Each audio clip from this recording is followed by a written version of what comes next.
मेरे प्यारे देशवासियों, नमस्कार। आमतौर पर ये समय उत्सव का होता है। जगह जगह मेले लगते हैं, धार्मिक पूजा पाठ होते हैं। कोरोना के इस संकट काल में लोगों में उमंग तो है, उत्साह भी है, लेकिन हम सबको मन को छू जाए वैसा अनुशासन भी है। बहुतेक रूप में देखा जाए तो नागरिकों में दायित्व का एहसास भी है। लोग अपना ध्यान रखते हुए, दूसरों का ध्यान रखते हुए अपने रोजमर्रा के काम भी कर रहे हैं। देश में हो रहे हर आयोजन में जिस तरह का संयम और सादगी इस बार देखी जा रही है, वो अभूतपूर्व है। गणेशोत्सव भी कहीं ऑनलाइन मनाया जा रहा है, तो ज्यादातर जगहों पर इस बार इको फ्रेंडली गणेश जी की प्रतिमा स्थापित की गई है। साथियों, हम बहुत बारीकी से अगर देखेंगे तो एक बात अवश्य हमारे ध्यान में आएगी। हमारे पर्व और पर्यावरण, इन दोनों के बीच एक बहुत गहरा नाता रहा है। जहां एक और हमारे पर्वों में पर्यावरण और प्रकृति के साथ सहजीवन का संदेश छिपा होता है, तो दूसरी ओर कई सारे पर्व प्रकृति की रक्षा के लिए ही मनाए जाते हैं। जैसे बिहार के पश्चिमी चंपारण में सदियों से थारू आदिवासी समाज के लोग 60 घंटे के लॉकडाउन, या उनके ही शब्दों में कहें तो 60 घंटे के बरना का पालन करते हैं। प्रकृति की रक्षा के लिए बरना को थारू समाज ने अपनी परंपरा का हिस्सा बना लिया है और सदियों से बनाया है। इस दौरान न कोई गांव में आता है, न ही कोई अपने घरों से बाहर निकलता है। और लोग मानते हैं कि अगर वो बाहर निकले या कोई बाहर से आया, तो उनके आने जाने से लोगों की रोजमर्रा की गतिविधियों से नए पेड़ पौधों को नुकसान हो सकता है। बरना की शुरुआत में भव्य तरीके से हमारे आदिवासी भाई बहन पूजा पाठ करते हैं और उसकी समाप्ति पर आदिवासी परंपरा के गीत, संगीत, नृत्य जम करके उसके कार्यक्रम भी होते हैं। साथियों, इन दिनों ओणम का पर्व भी धूमधाम से मनाया जा रहा है। ये पर्व चिनगम महीने में आता है। इस दौरान लोग कुछ नया खरीदते हैं, अपने घरों को सजाते हैं, पुक्कलम बनाते हैं, ओणम सादिया का आनंद लेते हैं। तरह तरह के खेल और प्रतियोगिताएं भी होती हैं। ओणम की धूम तो आज दूर सुदूर विदेशों तक पहुंची हुई है। अमेरिका हो, यूरोप हो या खाड़ी देश हो, ओणम का उल्लास आपको हर कहीं मिल जाएगा। ओणम एक इंटरनेशनल फेस्टिवल बनता जा रहा है। साथियों, ओणम हमारी कृषि से जुड़ा हुआ पर्व है। ये हमारी ग्रामीण अर्थव्यवस्था के लिए भी एक नई शुरुआत का समय होता है। किसानों की शक्ति से ही तो हमारा जीवन, हमारा समाज चलता है। हमारे पर्व किसानों के परिश्रम से ही रंग बिरंगे बनते हैं। हमारे अन्नदाता को, किसानों की जीवनदायिनी शक्ति को वेदों में भी बहुत गौरवपूर्ण रूप से नमन किया गया है। ऋग्वेद में मंत्र है, अन्नानाम पतये नमः, अन्नानाम पतये नमः, क्षेत्राणाम पतये नमः। अर्थात अन्नदाता को नमन है, किसान को नमन है। हमारे किसानों ने कोरोना के इस कठिन परिस्थितियों में भी अपनी ताकत को साबित किया है। हमारे देश में इस बार खरीफ की फसल की बुआई पिछले साल के मुकाबले 7% ज्यादा हुई है। धान की रुपाई इस बार लगभग 10%, दालें लगभग 5%, मोटे अनाज, कोर्स सीरियल्स लगभग 3%, ऑयल सीड्स लगभग 13%, कपास लगभग 3% ज्यादा बोई गई है। मैं इसके लिए देश के किसानों को बधाई देता हूं, उनके परिश्रम को नमन करता हूं। मेरे प्यारे देशवासियों, कोरोना के इस कालखंड में देश कई मोर्चों पर एक साथ लड़ रहा है। लेकिन इसके साथ साथ कई बार मन में ये भी सवाल आता रहा कि इतने लंबे समय तक घरों में रहने के कारण मेरे छोटे छोटे बाल मित्रों का समय कैसे बीतता होगा। और इसी से मैंने गांधीनगर की चिल्ड्रन यूनिवर्सिटी, जो दुनिया में एक अलग तरह का प्रयोग है, भारत सरकार के महिला और बाल विकास मंत्रालय, शिक्षा मंत्रालय, सूक्ष्म लघु और मध्यम उद्योग मंत्रालय, इन सभी के साथ मिलकर हम बच्चों के लिए क्या कर सकते हैं, इस पर मंथन किया, चिंतन किया। मेरे लिए ये बहुत सुखद था, लाभकारी भी था, क्योंकि एक प्रकार से ये मेरे लिए भी कुछ नया जानने का, नया सीखने का अवसर बन गया। साथियों, हमारे चिंतन का विषय था खिलौने और विशेषकर भारतीय खिलौने। हमने इस बात पर मंथन किया कि भारत के बच्चों को नए नए टॉयज कैसे मिले, भारत टॉय प्रोडक्शन का बहुत बड़ा हब कैसे बने। वैसे मैं मन की बात सुन रहे बच्चों के माता पिता से क्षमा मांगता हूं, क्योंकि हो सकता है उन्हें अब ये मन की बात सुनने के बाद खिलौनों की नई नई डिमांड सुनने का शायद एक नया काम सामने आ जाएगा। साथियों, खिलौने जहां एक्टिविटी को बढ़ाने वाले होते हैं, तो खिलौने हमारी आकांक्षाओं को भी उड़ान देते हैं। खिलौने केवल मन ही नहीं बहलाते, खिलौने मन बनाते भी हैं और मकसद गढ़ते भी हैं। मैंने कहीं पढ़ा कि खिलौनों के संबंध में गुरुदेव रविंद्रनाथ टैगोर ने कहा था कि बेस्ट टॉय वो होता है जो इनकम्प्लीट हो, ऐसा खिलौना जो अधूरा हो और बच्चे मिलकर खेल खेल में उसे पूरा करें। गुरुदेव टैगोर ने कहा था कि जब वो छोटे थे तो खुद की कल्पना से घर में मिलने वाले सामानों से ही अपने दोस्तों के साथ अपने खिलौने और खेल बनाया करते थे। लेकिन एक दिन बचपन के उन मौज मस्ती भरे पलों में बड़ों का दखल हो गया। हुआ ये था कि उनका एक साथी एक बड़ा और सुंदर सा विदेशी खिलौना लेकर आ गया।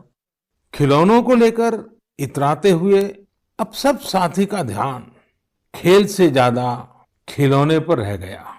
हर किसी के आकर्षण का केंद्र खेल नहीं रहा, खिलौना बन गया।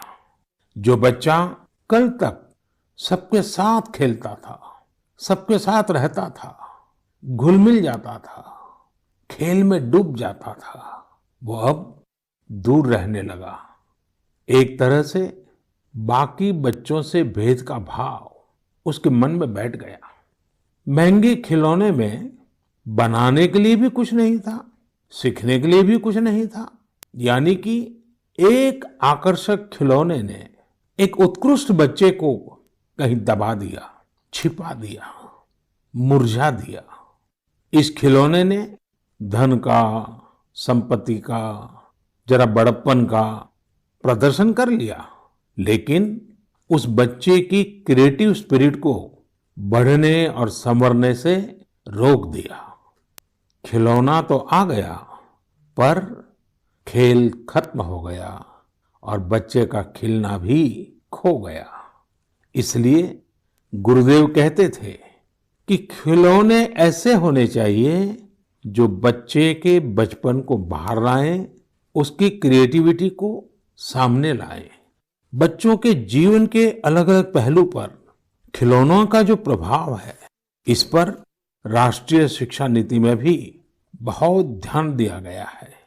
खेल खेल में सीखना, खिलौने बनाना सीखना, खिलौने जहां बनते हैं वहां की विजिट करना, इन सबको करिकुलम का हिस्सा बनाया गया है।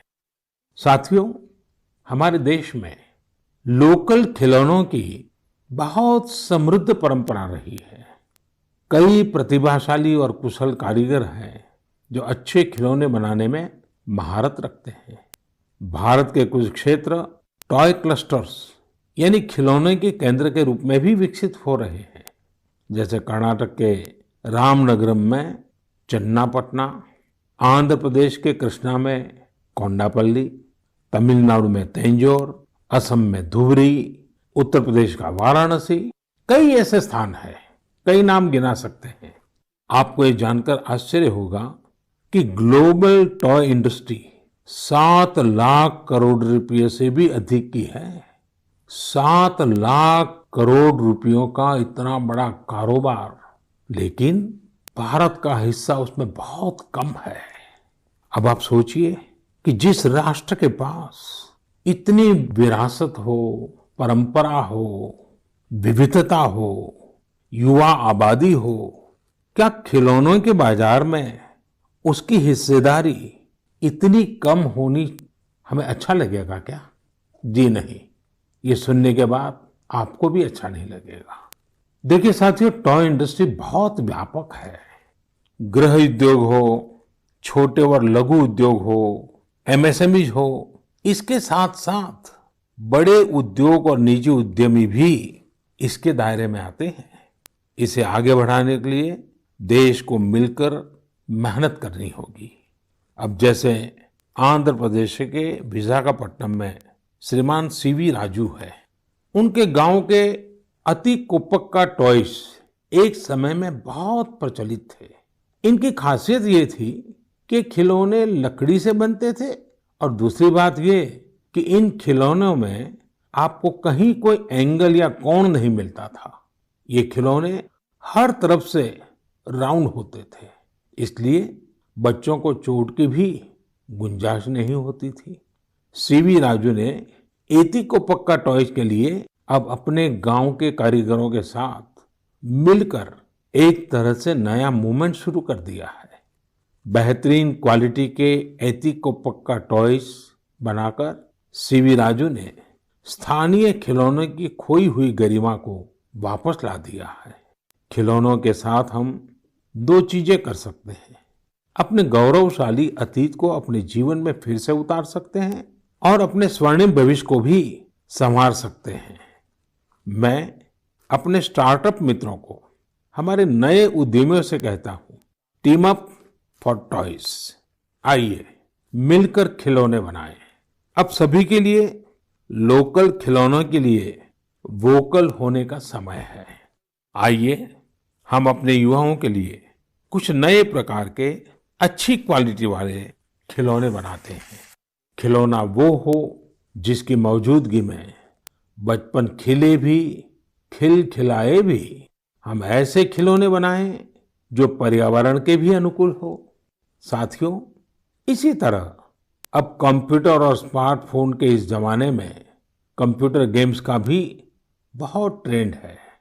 ये गेम्स बच्चे भी खेलते हैं, बड़े भी खेलते हैं, लेकिन इनमें भी जितने गेम्स होते हैं उनकी थीम्स भी अधिकतर बाहर की ही होती है। हमारे देश में इतने आइडियाज हैं, इतने कंसेप्ट्स हैं, बहुत समृद्ध हमारा इतिहास रहा है। क्या हाँ, हम उन पर गेम्स बना सकते हैं? मैं देश के युवा टैलेंट से कहता हूं, आप भारत में भी गेम्स बनाइए और भारत के भी गेम्स बनाइए। कहा भी जाता है, लेट द गेम्स बिगिन। तो चलो खेल शुरू करते हैं। साथियों, आत्मनिर्भर भारत अभियान में वर्चुअल गेम्स हो, टॉयज का सेक्टर हो, सबने बहुत महत्वपूर्ण भूमिका निभानी है और ये अवसर भी है। जब आज से 100 वर्ष पहले असहयोग आंदोलन शुरू हुआ तो गांधी जी ने लिखा था कि असहयोग आंदोलन देशवासियों में आत्मसम्मान और अपनी शक्ति का बोध कराने का एक प्रयास है। आज जब हम देश को आत्मनिर्भर बनाने का प्रयास कर रहे हैं तो हमें पूरे आत्मविश्वास के साथ आगे बढ़ना है। हर क्षेत्र में देश को आत्मनिर्भर बनाना है। असहयोग आंदोलन के रूप में जो बीज बोया गया था उसे अब आत्मनिर्भर भारत के वटवृक्ष में परिवर्तित करना हम सबका दायित्व है। मेरे प्यारे देशवासियों, भारतीयों के इनोवेशन और सॉल्यूशन देने की क्षमता का लोहा हर कोई मानता है और जब समर्पण भाव हो, संवेदना हो, तो ये शक्ति असीम बन जाती है। इस महीने की शुरुआत में देश के युवाओं के सामने एक ऐप इनोवेशन चैलेंज रखा गया। इस आत्मनिर्भर भारत ऐप इनोवेशन चैलेंज में हमारे युवाओं ने बढ़ चढ़कर के हिस्सा लिया। करीब 7,000 एंट्रीज आई। उसमें भी करीब करीब 2/3 ऐप्स टियर 2 और टियर 3 शहरों के युवाओं ने बनाए हैं। ये आत्मनिर्भर भारत के लिए, देश के भविष्य के लिए बहुत शुभ संकेत है। आत्मनिर्भर ऐप इनोवेशन चैलेंज के रिजल्ट्स देखकर आप जरूर प्रभावित होंगे। काफी जांच परख के बाद अलग अलग कैटेगरी में लगभग 2 दर्जन ऐप्स को अवार्ड भी दिए गए हैं। आप जरूर इन ऐप्स के बारे में जानें और उनसे जुड़े। हो सकता है आप भी ऐसा कुछ बनाने के लिए प्रेरित हो जाएं। इनमें एक ऐप है कुटुकी किड्स लर्निंग ऐप। ये छोटे बच्चों के लिए ऐसा इंटरेक्टिव ऐप है जिसमें गानों और कहानियों के जरिए बात बात में ही बच्चे मैथ साइंस में बहुत कुछ सीख सकते हैं। इसमें एक्टिविटीज भी हैं, खेल भी हैं। इसी तरह एक माइक्रो ब्लॉगिंग प्लेटफॉर्म का भी ऐप है। इसका नाम है कू, KOO कू। इसमें हम अपनी मातृभाषा में टेक्स्ट, वीडियो और ऑडियो के जरिए अपनी बात रख सकते हैं, इंटरेक्ट कर सकते हैं। इसी तरह चिंगारी ऐप भी युवाओं के बीच काफी पॉपुलर हो रहा है। एक ऐप है आस्क सरकार। इसमें चैटबॉट के जरिए आप इंटरेक्ट कर सकते हैं और किसी भी सरकारी योजना के बारे में सही जानकारी हासिल कर सकते हैं, वो भी टेक्स्ट, ऑडियो और वीडियो तीनों तरीकों से। ये आपकी बड़ी मदद कर सकता है। एक और ऐप है स्टेप सेट गो। ये फिटनेस ऐप है। आप कितना चले, कितनी कैलोरीज बर्न की, ये सारा हिसाब ये ऐप रखता है और आपको फिट रहने के लिए मोटिवेट भी करता है। मैंने कुछ ही उदाहरण दिए हैं। कई और ऐप्स ने भी इस चैलेंज को जीता है। कई बिजनेस ऐप्स हैं, गेम्स के ऐप्स हैं, जैसे is equal to books and expense, Zoho workplace, FTC talent. आप इनके बारे में नेट पर सर्च करिए, आपको बहुत जानकारी मिलेगी। आप भी आगे आए, कुछ इनोवेट करें, कुछ इम्प्लीमेंट करें। आपके प्रयास आज के छोटे छोटे स्टार्टअप्स कल बड़ी बड़ी कंपनियों में बदलेंगे और दुनिया में भारत की पहचान बनेंगे। और आप ये मत भूलिए कि आज जो दुनिया में बहुत बड़ी बड़ी कंपनियां नजर आती है ना, वे भी कभी स्टार्टअप हुआ करती थी। प्रिय देशवासियों, हमारे यहाँ के बच्चे, हमारे विद्यार्थी अपनी पूरी क्षमता दिखा पाए, अपना सामर्थ्य दिखा पाए, इसमें बहुत बड़ी भूमिका न्यूट्रिशन की भी होती है, पोषण की भी होती है। पूरे देश में सितंबर महीने को पोषण माह, न्यूट्रिशन मंथ के रूप में मनाया जाएगा। नेशन और न्यूट्रिशन का बहुत गहरा संबंध होता है। हमारे यहाँ एक कहावत है, यथा अन्नम तथा मन्नम, यानी जैसा अन्न होता है वैसा ही हमारा मानसिक और बौद्धिक विकास भी होता है। एक्सपर्ट्स कहते हैं कि शिशु को गर्भ में और बचपन में जितना अच्छा पोषण मिलता है उतना अच्छा उसका मानसिक विकास होता है और वो स्वस्थ रहता है। बच्चों के पोषण के लिए भी उतना ही जरूरी है कि माँ को भी पूरा पोषण मिले।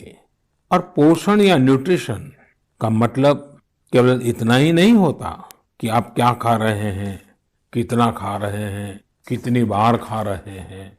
इसका मतलब है आपके शरीर को कितने जरूरी पोषक तत्व, न्यूट्रिएंट्स मिल रहे हैं। आपको आयरन, कैल्शियम मिल रहे हैं या नहीं, सोडियम मिल रहा है या नहीं, विटामिन्स मिल रहे हैं या नहीं, ये सब न्यूट्रिशन के बहुत इंपॉर्टेंट एस्पेक्ट्स हैं। न्यूट्रिशन के इस आंदोलन में पीपल पार्टिसिपेशन भी बहुत जरूरी है। जन भागीदारी ही इसको सफल करती है। पिछले कुछ वर्षों में इस दिशा में देश में काफी प्रयास किए गए हैं। खासकर हमारे गांवों में इसे जन भागीदारी से जन आंदोलन बनाया जा रहा है। पोषण सप्ताह हो, पोषण माह हो, इनके माध्यम से ज्यादा जागरूकता पैदा की जा रही है। स्कूलों को जोड़ा गया है, बच्चों के लिए प्रतियोगिताएं हो, उनमें अवेयरनेस बढ़े, इसके लिए भी लगातार प्रयास जारी हैं। जैसे क्लास में एक क्लास मॉनिटर होता है, उसी तरह न्यूट्रिशन मॉनिटर भी हो, रिपोर्ट कार्ड की तरह न्यूट्रिशन कार्ड भी बने, इस तरह की भी शुरुआत की जा रही है। पोषण माह न्यूट्रिशन मंथ के दौरान माय गॉव पोर्टल पर एक फूड एंड न्यूट्रिशन क्विज भी आयोजित की जाएगी और साथ ही एक मीम कंपटीशन भी होगा। आप खुद पार्टिसिपेट करें और दूसरों को भी मोटिवेट करें। साथियों, अगर आपको गुजरात में सरदार वल्लभ भाई पटेल के स्टैच्यू ऑफ यूनिटी जाने का अवसर मिला होगा और कोविड के बाद जब वो खुलेगा और आपको जाने का अवसर मिलेगा, तो वहाँ एक यूनिक प्रकार का न्यूट्रिशन पार्क बनाया गया है। खेल खेल में ही न्यूट्रिशन की शिक्षा आनंद प्रमोद के साथ वहाँ जरूर देख सकते हैं। साथियों, भारत एक विशाल देश है। खान पान में ढेर सारी विविधता है। हमारे देश में 6 अलग अलग ऋतुएं होती हैं। अलग अलग क्षेत्रों में वहाँ के मौसम के हिसाब से अलग अलग चीजें पैदा होती हैं। इसलिए ये बहुत ही महत्वपूर्ण है कि हर क्षेत्र के मौसम, वहाँ के स्थानीय भोजन और वहाँ पैदा होने वाले अन्न, फल, सब्जियों के अनुसार एक पोषक न्यूट्रिएंट रिच डाइट प्लान बने। अब जैसे मिलेट्स, मोटे अनाज, रागी है, ज्वार है, ये बहुत उपयोगी पोषक आहार है। एक भारतीय कृषि कोष तैयार किया जा रहा है। इसमें हर एक जिले में क्या क्या फसल होती है, उनकी न्यूट्रिशन वैल्यू कितनी है, इसकी पूरी जानकारी होगी। ये आप सबके लिए बहुत बड़े काम का कोष हो सकता है। आइए, पोषण माह में पौष्टिक खाने और स्वस्थ रहने के लिए हम सभी को प्रेरित करें। प्रिय देशवासियों, बीते दिनों जब हम अपना स्वतंत्रता दिवस मना रहे थे, तब एक दिलचस्प खबर पर मेरा ध्यान गया।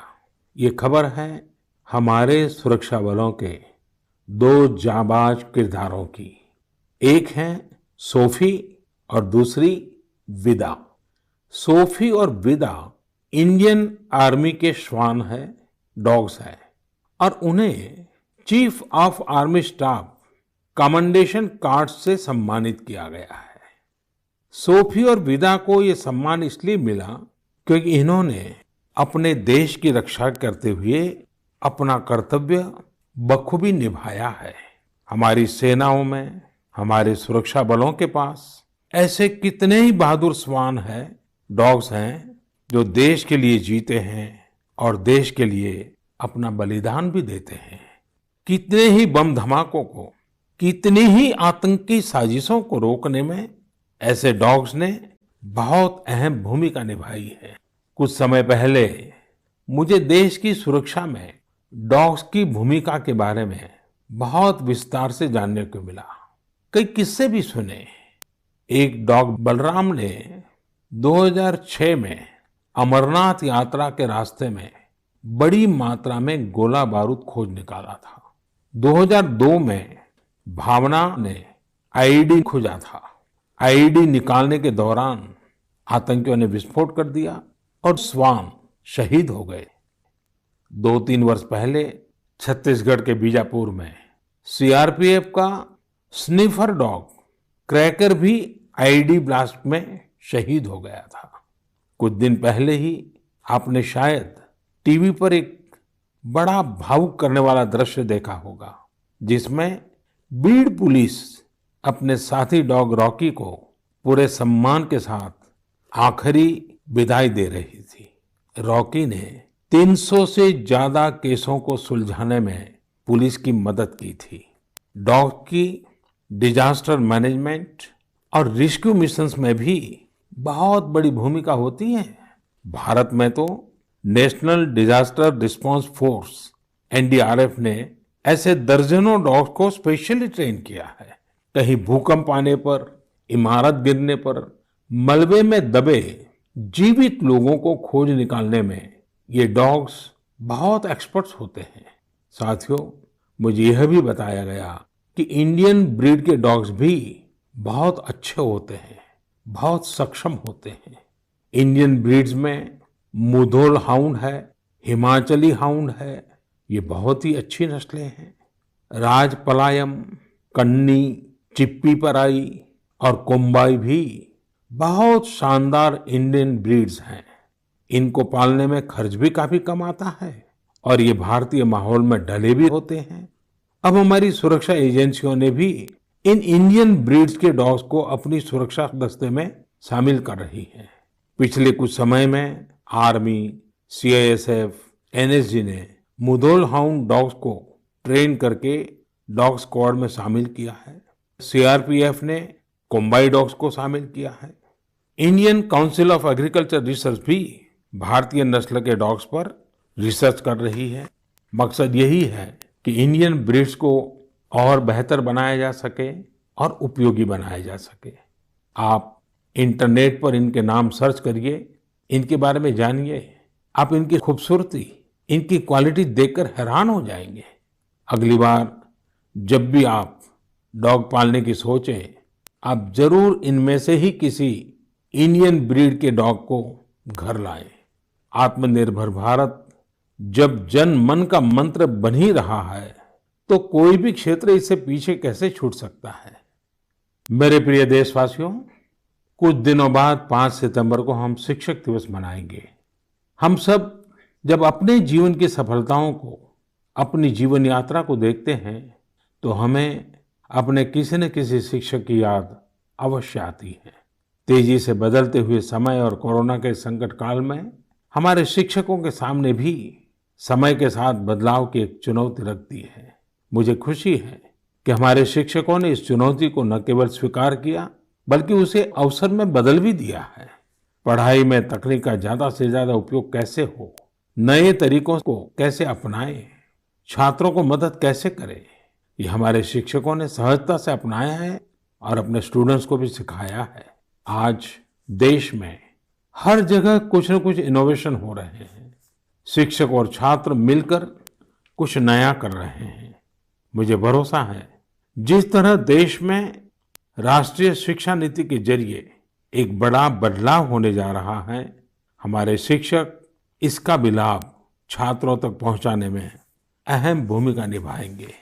साथियों, और विशेषकर मेरे शिक्षक साथियों, वर्ष 2022 में हमारा देश स्वतंत्रता के 75 वर्ष का पर्व मनाएगा। स्वतंत्रता के पहले अनेक वर्षों तक हमारे देश में आजादी का जंग, उसका एक लंबा इतिहास रहा है। इस दौरान देश का कोई कोना ऐसा नहीं था जहां आजादी के मतवालों ने अपने प्राण न्योछावर न किए हों, अपना सर्वस्व त्याग न दिया हो। ये बहुत आवश्यक है कि हमारी आज की पीढ़ी, हमारे विद्यार्थी आजादी की जंग, हमारे देश के नायकों से परिचित रहे, उसे उतना ही महसूस करें। अपने जिले से, अपने क्षेत्र में आजादी के आंदोलन के समय क्या हुआ, कैसे हुआ, कौन शहीद हुआ, कौन कितने समय तक देश के लिए जेल में रहा, ये बातें हमारे विद्यार्थी जानेंगे तो उनके व्यक्तित्व में भी इसका प्रभाव दिखेगा। इसके लिए बहुत से काम किए जा सकते हैं, जिसमें हमारे शिक्षकों का बड़ा दायित्व है। जैसे आप जिस जिले में हैं, वहां शताब्दियों तक जो आजादी का जंग चला, उन आजादी के जंग में वहां कोई घटनाएं घटी है क्या, इसे लेकर विद्यार्थियों से रिसर्च करवाई जा सकती है। उसे स्कूल के हस्तलिखित अंक के रूप में तैयार किया जा सकता है। आपके शहर में स्वतंत्रता आंदोलन से जुड़ा कोई स्थान हो तो छात्र छात्राओं को वहां ले जा सकते हैं। किसी स्कूल के विद्यार्थी ठान सकते हैं कि वो आजादी के 75 वर्ष में अपने क्षेत्र के आजादी के 75 नायकों पर कविताएं लिखेंगे, नाट्य कथाएं लिखेंगे। आपके प्रयास देश के हजारों लाखों अनसंग हीरोज को सामने लाएंगे, जो देश के लिए जिए, जो देश के लिए खप गए, जिनके नाम समय के साथ विस्मृत हो गए।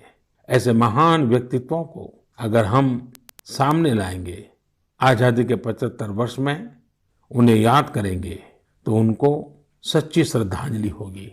और जब 5 सितंबर को शिक्षक दिवस मना रहे हैं, तब मैं मेरे शिक्षक साथियों से जरूर आग्रह करूंगा कि वे इसके लिए एक माहौल बनाएं, सबको जोड़ें और सब मिलकर के जुट जाएं।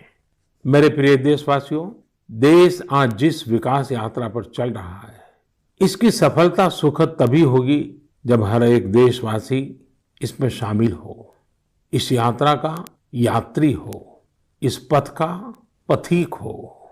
इसलिए ये जरूरी है कि हर एक देशवासी स्वस्थ रहे, सुखी रहे और हम मिल करके कोरोना को पूरी तरह से हराएं। कोरोना तभी हारेगा जब आप सुरक्षित रहेंगे, जब आप 2 गज की दूरी, मास्क जरूरी, इस संकल्प का पूरी तरह से पालन करेंगे। आप सब स्वस्थ रहिए, सुखी रहिए। इन्हीं शुभकामनाओं के साथ अगली मन की बात में फिर मिलेंगे। बहुत बहुत धन्यवाद। नमस्कार।